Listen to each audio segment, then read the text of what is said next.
మిథున రాశి వారికి రాహువు యొక్క సంచారము ఈ సంవత్సరం ఎలా ఉంది,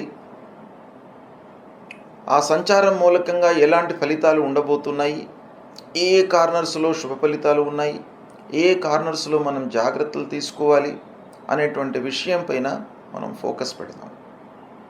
ఈ సంవత్సరము రాహువు 18 మే 2025 నుండి 5 డిసెంబర్ 2026 వరకు కుంభరాశిలో సంచరిస్తున్నాడు.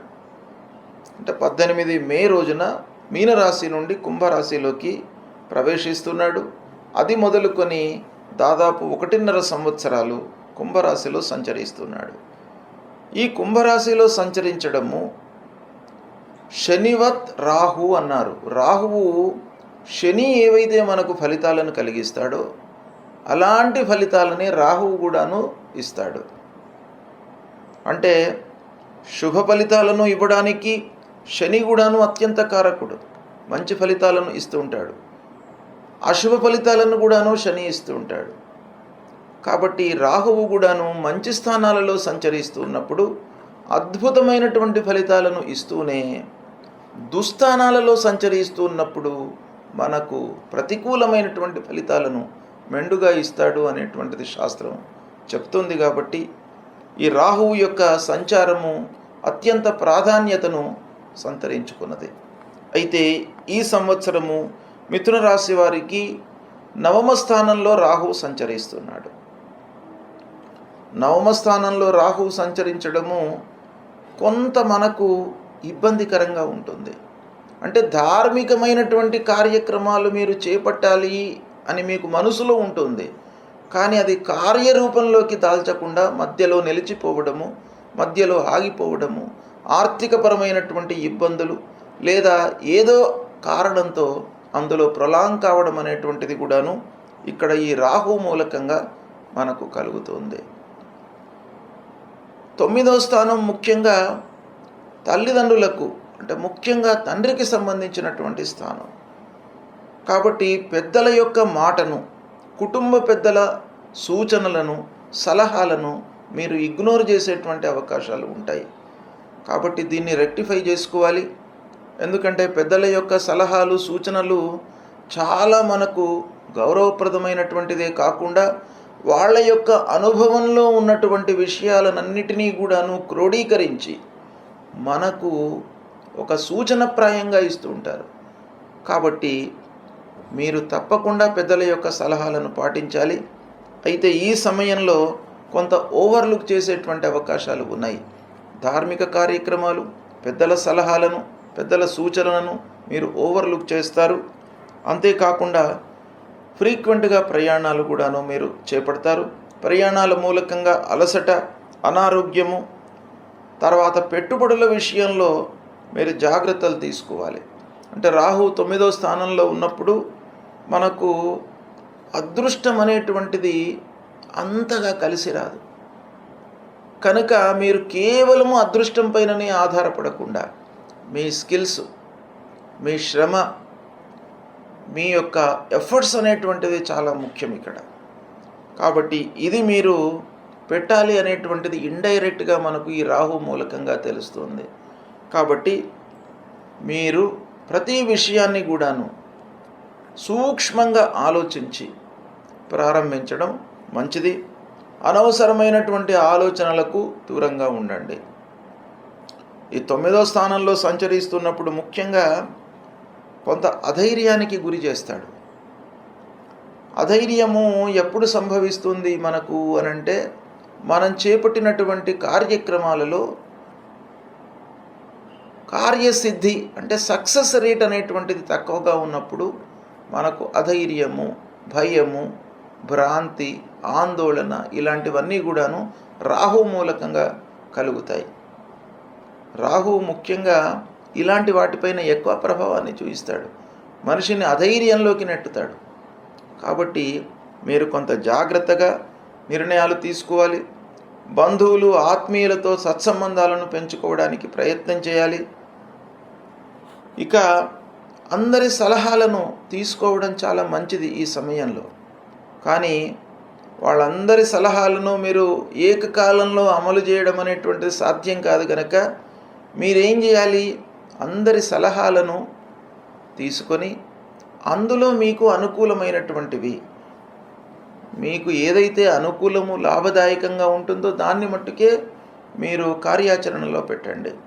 అప్పుడు మీకు సత్ఫలితాలను కలుగుతాయి.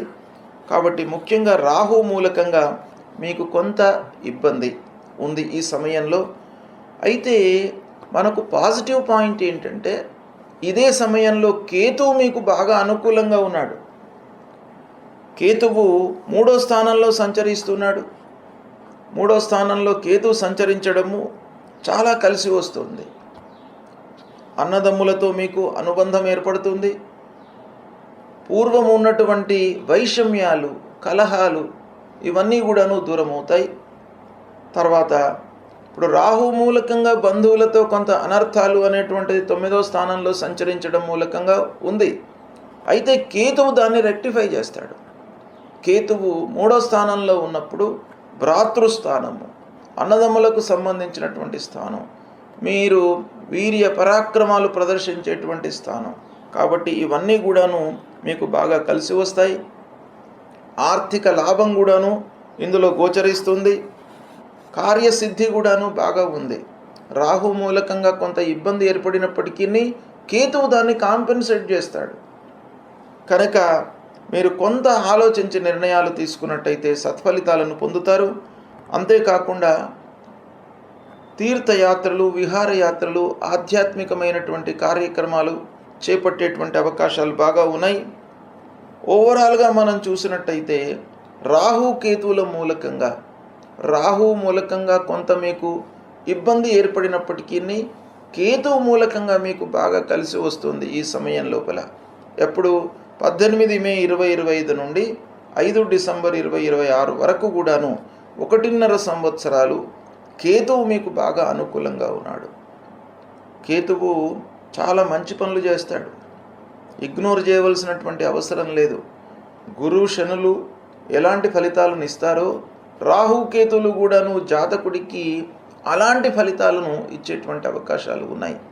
కాబట్టి కేతువు మీకు అనుకూలంగా ఉన్నాడు కనుక మీకు చాలా పనుల లోపల సత్ఫలితాలను కలిగించేటువంటి అవకాశాలు బాగా ఉన్నాయి. రాహువు కేతువులు ప్రతికూలంగా సంచరిస్తున్నప్పుడు మనము తప్పకుండా భగవంతుడి యొక్క అనుగ్రహం కొరకై పరిహారాలను చేసుకోవాలి. పరిహారాలను చేసుకుంటూనే మన చేతిలో ఉన్నటువంటి కర్తవ్యాలను, అంటే మనము ఏ విధంగా రెక్టిఫై చేసుకోగలము అనేటువంటి విషయం పైన కూడాను మనస్సు నిలపాలి. అంటే రాహువు కొన్ని ప్రతిబంధకమైనటువంటి ఫలితాలను ఇస్తుంటాడు. మనస్సును చంచలంగా ఉంచుతాడు. కాబట్టి మనస్సును కట్టడి చేసుకోవడానికి ఒక ధ్యానం లాంటిది, ఒక యోగా ఇలాంటివి చేసుకోవడం మూలకంగా మనము శారీరకంగా కొన్ని పరిహారాలను, వాటిని కంట్రోల్ చేసుకోవడానికి అవకాశాలు ఉంటాయి. ఇక రెండవది భగవంతుడి అనుగ్రహం కొరకై కొన్ని పరిహారాలు.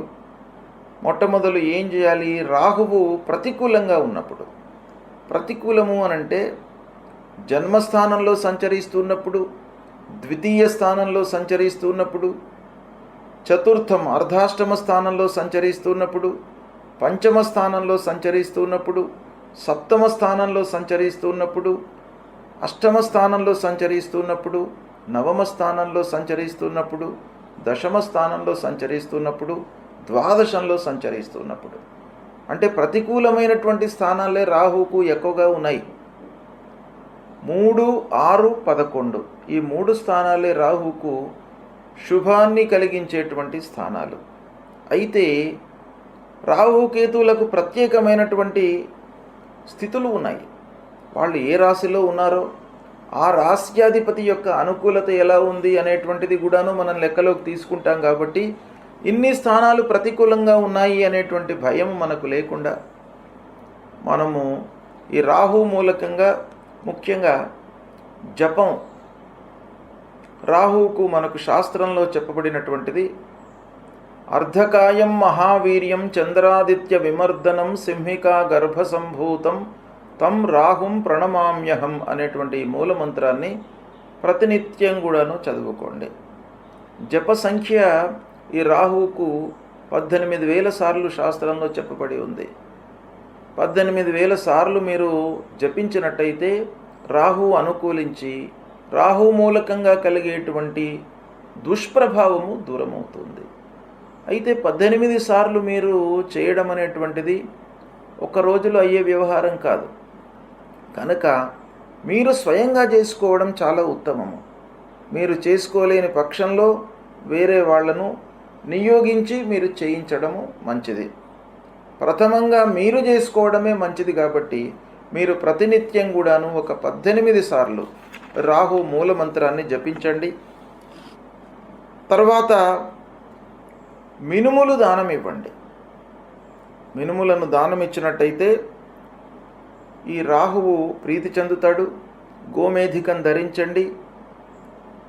రాహువుకు అధిష్టాన దేవత దుర్గామాత. దుర్గామాతను పూజించండి. దుర్గా దేవాలయానికి వెళ్ళండి. మహాకాళి, మహాసరస్వతి, మహాస్వరూపిణి అయినటువంటి ఆ అమ్మవారిని పూజించండి. దుర్గామాతను పూజించడం మూలకంగా మీకు భయభ్రాంతులు లేకుండా అమ్మవారు మిమ్మల్ని కాపాడతారు. కాబట్టి రాహు ప్రీత్యర్థమై దుర్గాదేవిని తప్పకుండా పూజించండి. అమ్మవారి యొక్క అనుగ్రహాన్ని పొందండి. ఈ విధంగా మీరు రాహు కొరకై చేయండి. ఇక కేతువు విషయం ఆలోచించినట్టయితే కేతువుకు కూడాను ఇవే స్థానాలు ప్రతికూలమని శాస్త్రం చెప్పింది. 3, 6, 11 స్థానాలు అనుకూలం. అనుకూలంగా ఉన్నప్పుడు మీరు చేయవలసినటువంటి అవసరం లేదు. ప్రతికూల స్థానాలలో సంచరిస్తున్నప్పుడు మట్టుకు తప్పకుండా మీరు పరిహారాలు చేసుకోవడం మంచిది. కేతు ప్రీత్యర్థమై పలాశ పుష్ప సంకాశం తారకా గ్రహమస్తకం రౌద్రం రుద్రాత్మకం ఘోరం తం కేతుం ప్రణమామ్యహం అనేటువంటి మూల మంత్రాన్ని 7,000 సార్లు జపించాలి. 7,000 సార్లు అనంటే మీకు ఒకరోజు 2 రోజులలో అయ్యేది కాదు. మీకు దైనందిక కార్యక్రమాలు ఉంటాయి. ఉద్యోగరీత్యా మీరు పనులలో నిమగ్నమై ఉంటారు. వ్యాపారస్తులు వ్యాపారంలో నిమగ్నమై ఉంటారు. వివిధ పనులలో మనం నిమగ్నమై ఉంటాం కాబట్టి ఈ 7,000 సార్లు ఒకసారి చేయడం మనకు సాధ్యం కాదు. కనుక ప్రతినిత్యం కూడాను మనం స్మరిస్తూ ఉండాలి, కీర్తిస్తూ ఉండాలి.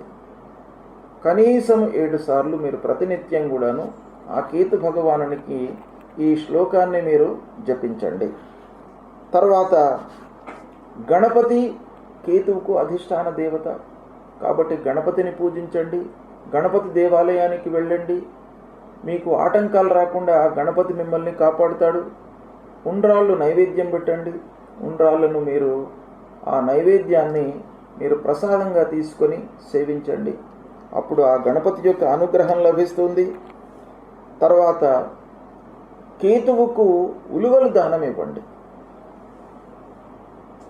తర్వాత వైడూర్యం అనేటువంటిది ఉంటుంది. ఆ వైడూర్యాన్ని ధరించండి. ఇవి చేసినట్టయితే రాహు కేతువుల మూలకంగా మనకు ప్రతికూలమైనటువంటి స్థానాలలో సంచరిస్తున్నటువంటి దుష్ప్రభావము దూరమవుతుంది. కనుక పరిహారాలు తప్పకుండా చేసుకోండి. దైవభక్తి పెంచుకోండి. ఆ దైవాన్ని, అమ్మవారిని, గణపతిని ప్రతినిత్యం కూడాను మీరు స్మరించండి, కీర్తించండి, స్తోత్ర పారాయణాలు చేయండి. తద్వారా రాహు కేతువులకు సంబంధించినటువంటి దుష్ప్రభావం దూరమవుతుంది.